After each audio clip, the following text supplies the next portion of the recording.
So, I was, as a child, embarrassed, ashamed. I had to go to a special education class. And so when all your friends, the group is, going to gym, I'm getting escorted down the hallway to meet with Mrs. Gallagher to learn.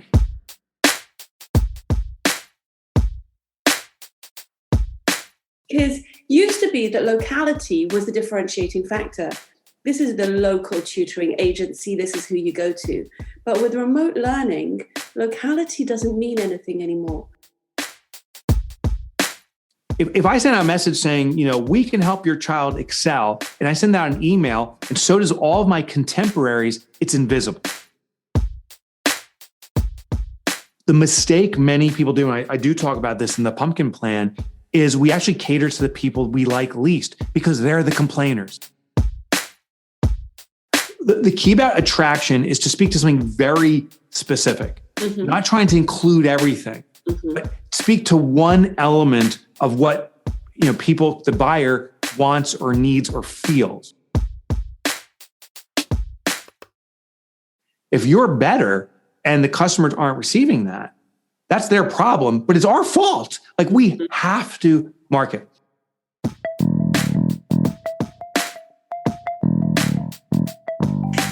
Welcome to the Qualified Tutor Podcast.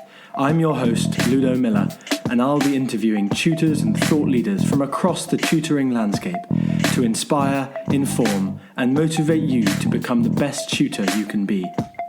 The Qualified Tutor community is a safe and supportive space for tutors who love to learn and grow. We offer training, resources, ideas, and a chance to connect with like-minded tutors.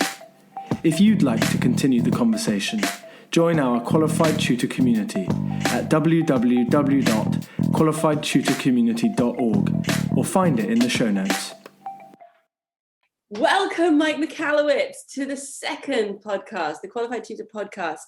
And we've been so lucky to have you on here twice because you have so much wisdom to share. You are a coach for entrepreneurs. In a way, I feel like you tutor me through your books and your audio. Oh, that means the world. Thank you. Constantly. And I feel that it's helping me grow and helping our community grow. And as we've spoken about before, our specialism is teaching and learning. It's not business. So when we want to talk about business, we hand over to an expert like you. Our community is made up of tutors who are working either independently or with agencies, and lots of small agencies, people who have decided to be connectors between students and tutors to really help to make that difference. And they are feeling a squeeze right now. Yeah. Because used to be that locality was the differentiating factor.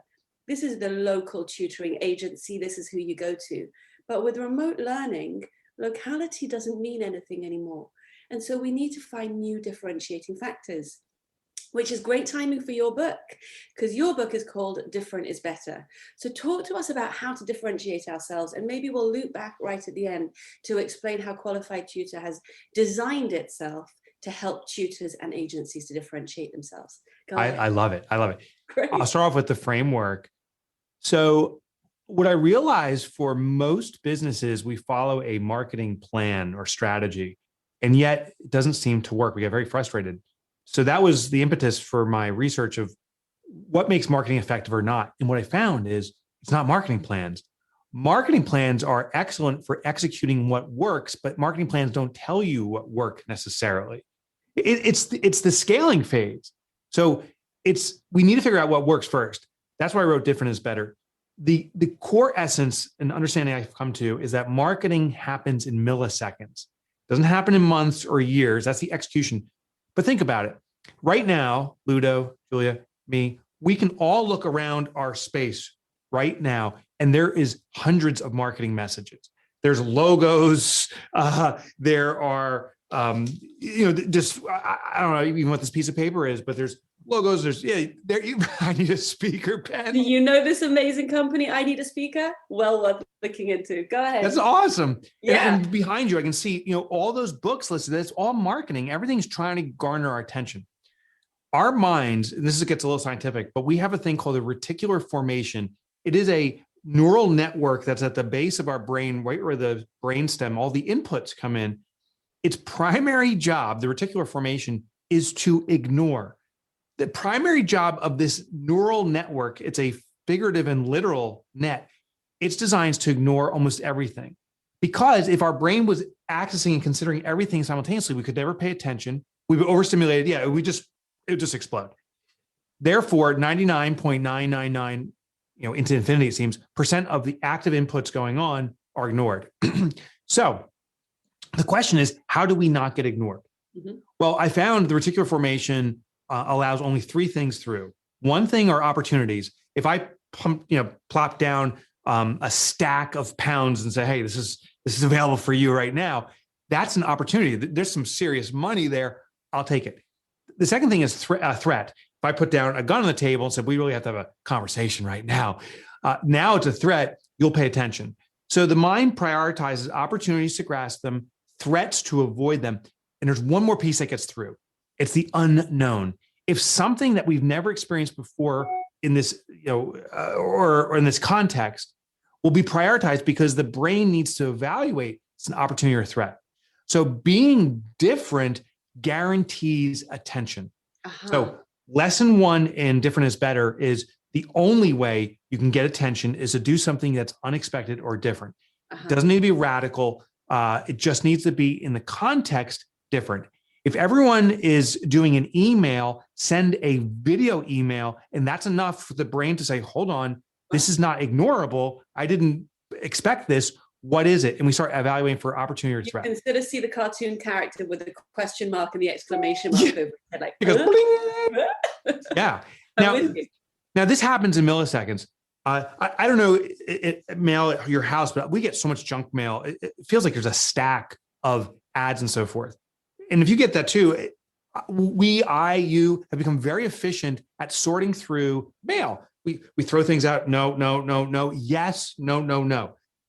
That is an example of how quickly our mind operates. We look and we know it's irrelevant because we've seen it before. It's ignored. But if it's a check or a deposit, cash in the mail, we'll look at it. If some white substance falls out of it, threat, we'll be like, whoa. Or if it's something is unexpected, it's a box, when we weren't expecting a box, we pay attention to it. So step one, be different. I'll go through the other two elements real quick. The second element is be attractive. It needs to be seen as an opportunity and compelling. If you're different and that white powder comes out, people will avoid you. So what gets you noticed, and then what compels the right person to stay intrigued and interested in? Right. That's called attraction. The last element is called direction. You have to give the prospect a specific action to take as a result of being attracted to what you have. You have to ask them to do something. Mm-hmm. The worst thing to do is something that people notice and they take no action around it. So it may be sign up for your email list. It may be simply, let's have a conversation. It may be post something on your website. It may be a buy now. Mm-hmm. But these three elements, differentiate, attract, and direct. It's an acronym, DAD. You can look at any marketing, and if it passes those three tests, it will work. The simple mnemonic is, does Dad approve? If you simply say, you look at any marketing and say, does Dad approve? Which can be a little creepy at times. Always. Yeah. Does Dad approve? If Dad approves, it passed the marketing test. If it doesn't pass that acronym, you're in trouble. Okay.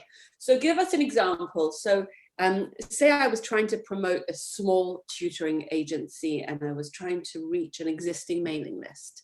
So I need to create something that is... First, different. Yeah. So if it's an email list, realize there's a thing called a medium and a method. A medium is the vehicle that we use to communicate. So I can differentiate on the medium. If I send out a message saying, we can help your child excel, and I send out an email, and so does all of my contemporaries, it's invisible. But what if I send that out via a traditional mailing? Or what if I ran a television commercial? Those things are different enough that it could get attention, but it may not be within your budget. So then we look at the established medium and say, can we apply a different method? So a different method may be a video. It may be the video pops up and it's not about a child being tutored, but a parent who didn't get tutored and is now getting tutored. And the person's like, receiving this saying, oh my gosh, now you have a 50-year-old person sitting in a little child's chair crunched in there getting her tutoring lessons. And it could say something like, it's never too late, but it's definitely to your advantage to start early. Right.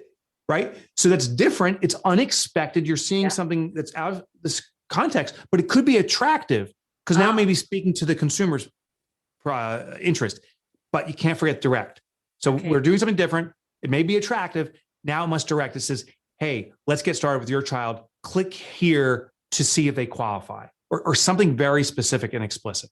Right. Okay. So talk to me more about attractive then, because what we don't want is to promote ourselves through anything negative. We don't want to associate our brand and our name with anything negative. So we don't really want to talk about COVID catch up and children missing out. What do we want to talk about? Well, okay, you speak to the true buyer. And so the first thing to realize is in this context, you likely have someone who's paying for this, and a different beneficiary, someone who's receiving the benefit. That's right. It's the parent we're selling to. Yeah. The mistake I've seen people do is they try to do something with all these kids running around and they're trying to get excited for the children. Your kid will have the best time. But what's the concern of the buyer? So their concern may be that the child's cooped up and having a social experience. Mm-hmm. And so we could say something like that, saying, your child deserves social time in this new world we're experiencing, and it can happen. Mm-hmm. And then you speak to something that the key about attraction is to speak to something very specific, mm-hmm. not trying to include everything, mm-hmm. but speak to one element of what, the buyer wants or needs or feels, and go deep on that. Go on. Now, the key is it may not work, but the beautiful thing about doing this process is we're going to get data. So as you send this out, if it doesn't attract, you won't get engagement. Then we say, okay, that experiment didn't work. Let me try something else. Mm-hmm. And I want to put this element in. These are experiments. I think the mistake that people make with marketing is saying, I'm trying a marketing plan or I'm trying a marketing strategy. When it doesn't work the way they expected, they say, it's failed. I'm never doing this again. Right. Well, they tried one version of it. If we change the label to marketing experiments, now it's like, okay, the experiment didn't work, but what information can I glean from this? What should I not do? And what elements kind of worked and I should do more of? So let's assume that we're not experts in analyzing this data. What should we be looking at? Yeah. So here's a great tip. No one's an expert in analyzing the data. It's just invented. So we ask ourselves, what is the next action we want the customer to take? Customer response. So do I want the customer to click on this button and buy something? Do I want phone calls? So the goal is, say it's phone calls. I want people calling my office. What I'd write down is historically, what kind of call volume do we get? And then when we run this marketing experiment, what kind of call volume do I get? And I can compare the two. But there's another technique. It's called keying. Keying is where we insert something that explicitly points back to the marketing source. A little bit sounds complex, but this is how it works. When I send out this email campaign with, the older person sitting in a child's chair being tutored, the call to action can go to a specific unique phone number or extension. Oh. So now the only people that call on this extension are from this ad. Mm-hmm. If I get no rings there, okay, this ad failed. If I get rings there, then I can quantify. So you can key in multiple ways. Just key one thing, make it simple, and you'll see the results. Okay, so let's say that there's not a great take up. So now I've got two options. I can either change the method or I can change the medium, right? Right, in the beginning, you can change the method or the medium, but then you can change the dad strategy.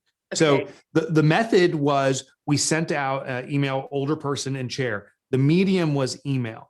The question we have to ask ourselves is, okay, was it different enough? Did it get some form of engagement? And you may see on social media, people are like, oh, this was the funniest ad I've seen. So that means maybe it's working there, but maybe it wasn't attractive. So maybe the person receiving it isn't the father, it's the mom. So I want to send out a female, an older female going through this and try that experiment again and see if there's uptake. Right. So we start playing with the variables. Okay, and you'll look at maybe who on social media, whether it was mostly men or mostly women that responded or that liked it. Yes. Oh, you're good at this. And that's exactly what you do. So we start looking for the elements and the indicators. Like, what do I notice in what's called the metadata around this experiment? I have explicit data, how many people are calling me. I have metadata, meaning I see things happening around this and measure it. Okay. So I know that I've heard you speak in the past about the difference between working in your business and on your business. Yeah. And somebody who started an agency is likely to be a tutor, or somebody who just, knew a bunch of tutors and wanted to connect them up and make a difference, which means that they're not business people, and we may well have exceeded their cognitive load already with how much that we've explained. But I've also heard you say that we have a responsibility to make our services accessible. Oh my gosh, yeah. I mean, people are starving for you. My gosh, we need you. The world needs you so badly. And how I summarize this is real simple. Look at the work you do as a tutor. Is your work superior to the alternatives that your potential clients are experiencing? The books they're reading, the online services provided by maybe the school or some kind of governmental entity. If you're better and the customers aren't receiving that, that's their problem, but it's our fault. Like, we have to market. Now, the nice thing about being a business owner is it is your business. You can choose to keep it yourself doing the work, or you can choose that you facilitate your work on the business. You have other people doing the work. I will tell you this, if you decide to do the work, maybe the marketing can just be how you do the work. Maybe that alone is different enough. Maybe every single tutoring session, this is absurd, but you wear a costume and the student, you mail to them a similar costume. It could be a superhero. And maybe you dress up like Wonder Woman or some superhero and your student does the same. And Ludo actually does this every Tuesday. Pardon me? Ludo does this every Tuesday. Oh, yeah. I love it. I love it. Ludo, you're awesome. And now you become known as the superhero tutor. And it has to work with your message. It has to be appropriate.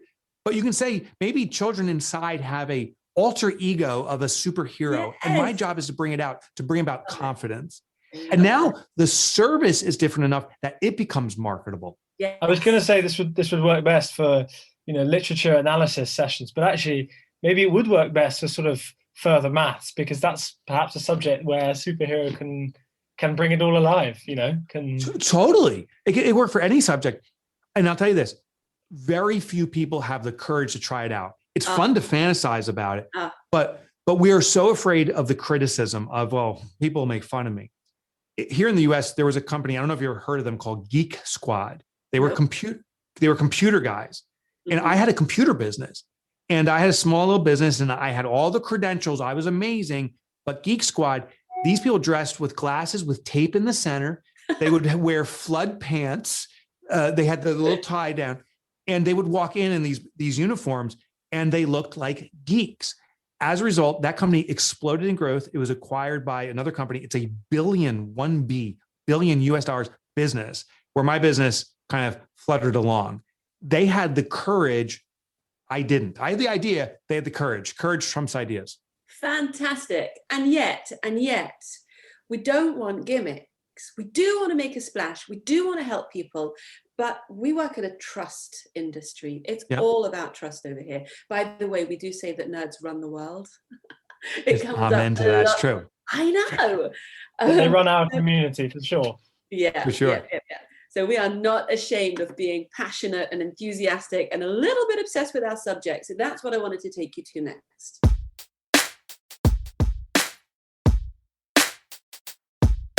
What about specialisms, niches? Is there something that an agency should be doing to really drill down into one specialist area? Yes. I mean, that is the biggest opportunity, particularly when the differentiation of being local is no longer significant.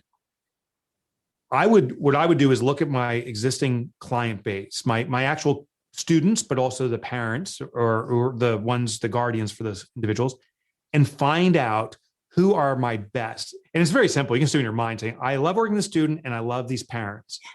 Once you find that combination of people you love the most, we want to see what kind of unique needs they have, what's unique about the parent situation. Maybe it's a single parent, or maybe it's a professional parent, or maybe it's a stay-at-home parent. But we want to learn. What you'll find is that saying birds of a feather flock together. If you service this community, you'll find more people like them. They know each other. They naturally commune. So once you identify that community, start catering to that community. Niche specialization is all about over catering to a community to a point where they feel that they are served above and beyond any alternative. that they feel nurtured and loved above and beyond. And by doing that, you start to differentiate yourself. That's right. That's exactly right. So I think our listeners will know that that's exactly how we operate. And I tell you where I got it from, the book behind you, The Pumpkin Plan. Oh, I So, love it. so go further and tell us about this. Because if I'm a small agency and I'm thinking about who to serve, you're giving me permission to start off by serving my favorite people, right? Yes. Yes. And that's what you should do. Serve your favorite people and you'll naturally elevate the quality of service. It's natural. The mistake many people do, and I do talk about this in the Pumpkin Plan, is we actually cater to the people we like least because they're the complainers. Oh my gosh. The service wasn't on time. I'm not happy of how my student is progressing. You're no good. Or the worst, they're like, yeah, everything's fine. And then they go on some kind of social media like Yelp or some kind of review site and say, worst company ever. This tutor sucks. Ugh. We over cater to them because we want to rectify the solution or the situation. We spend an extraordinary amount of time there, which also curtails our availability for our best students. Yes. So I hate to say this, but get rid of the people you don't like and love upon the ones you do. The ones you don't like, they'll find other tutors. But the ones you love, when you start catering to them, your reputation starts to precede you. So I'll give you one more hack. When you identify who your best customers are, ask the buyer, which is likely the parent, what other people do they use in to service their child? Not other tutors, but do they have some other services? Maybe a swim instructor. Sure. But find who they are. Ask the parent, say, listen, I would love to reach out to your network of other providers so I can collaborate with them. Meaning, if I know what your swim instructor does, maybe we can integrate some of the lessons from swimming into the work that we do. So this better serves that customer. But here's the magic. When you know who the swim instructor is, for example, and you call them and you have a shared customer, what's naturally going to happen is a relationship is going to come out of this because you're caring for the swim instructor too. And they may just say, hey, I have a lot of other students like this at my swim school. Would you be interested in being introduced to them? This is called the vendor well. And once you tap into it, not by saying, can you give me leads, but by being of service to other vendors, it opens up massive opportunity of your favorite students. There's clones of them out there. So you're talking about being of service. Of specific service to the right community. The mistake we make as tutors, I suspect, is we want to serve everyone equally. We want to love on everyone. But if you're focusing on people you can't serve or ever satisfy, you're actually diluting yourself. Narrow that attention to the community who already loves you, cater to them to the highest degree, and you'll explode in notoriety. Fantastic. So say again, what was that phrase? The what well? The vendor well. The vendor well, right. So my sister teaches Pilates and she gets lots of recommendations from physical therapists. Yes. Yeah? Perfect example. Okay. So if I'm specializing in tutoring students with special educational needs, I will build a relationship with the therapists near me, speech therapists, occupational therapists, that kind of thing. Yes. Yes. And it may even be the unexpected relationship. Maybe you find out that some of these students buy bicycles, the parents buy bicycles from a certain vendor because the bicycle understands the type of bike. Yeah. Those unexpected relationships are sometimes the best because no one is tapping into those. And maybe you could do an education event at the bicycle center explaining to aspiring bike riders on how they can have a better experience sharing some of your expertise. I'm with you. Okay. I'm going to go around to one more of your books if you've got time. The Surge. Okay. So something is happening now with tutoring in the world that people are beginning to turn to it because they weren't able to go to school. There is a massive wave behind us. Yes. And those of us who saw it coming are paddling with all our might right now.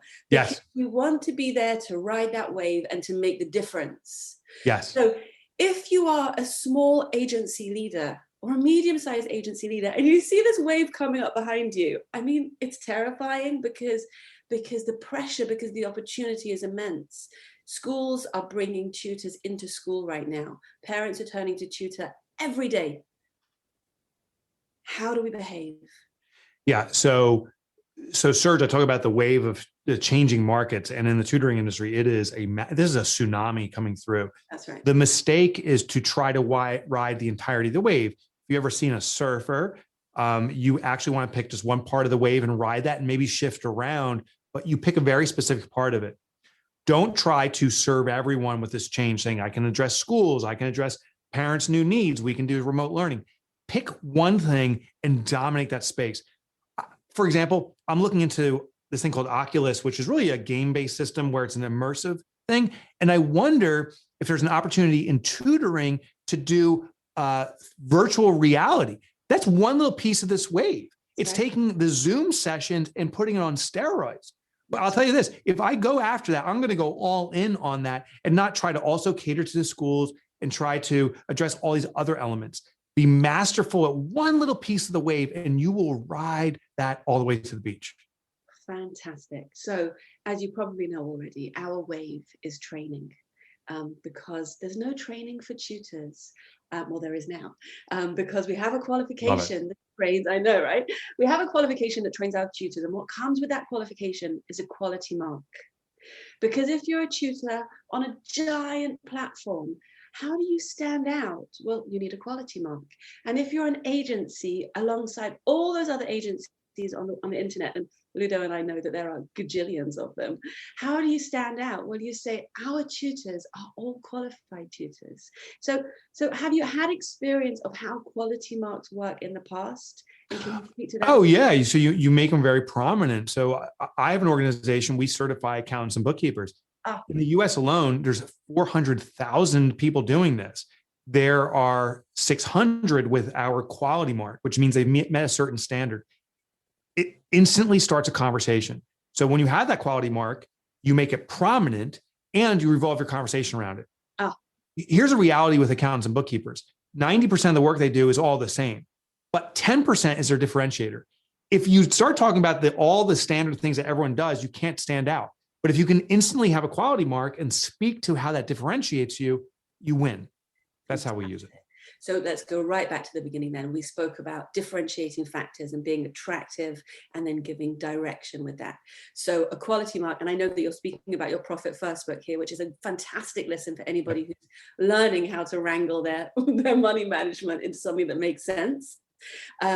Giving people that opportunity to differentiate themselves with this is how we do it, this is who we're about, and something that's attractive and speaks to that pain point in the parent, crucially not the student, and then giving that opt-in, enroll, try a free session, sign up for our newsletter, any of those things, make an inquiry. Those are the things that are going to make a difference to our agencies. Is that right? That's totally right. Actually, there's like a tear building up here because you said that so well. I'm a good listener, but you're a fantastic coach. Thank you so much for your generosity. We're going to invite you back in another 4 or so months to hear what's happening next. Oh, I'd be honored. I already have an idea building up about how we could do something with like judo where you have different belts. We could do something like that with tutors. I don't know. Let me let that simmer and we can discuss it next time we connect. We've got superheroes. We've got judokas. There's a whole range of there's a lot of opportunity here. Yeah. I love it. Thanks for your time, Thank you, Mike. Thank you. Thank you, Julia. Thanks, Ludo. We're really grateful. See you again soon. See you soon. Bye-bye. Bye. Bye.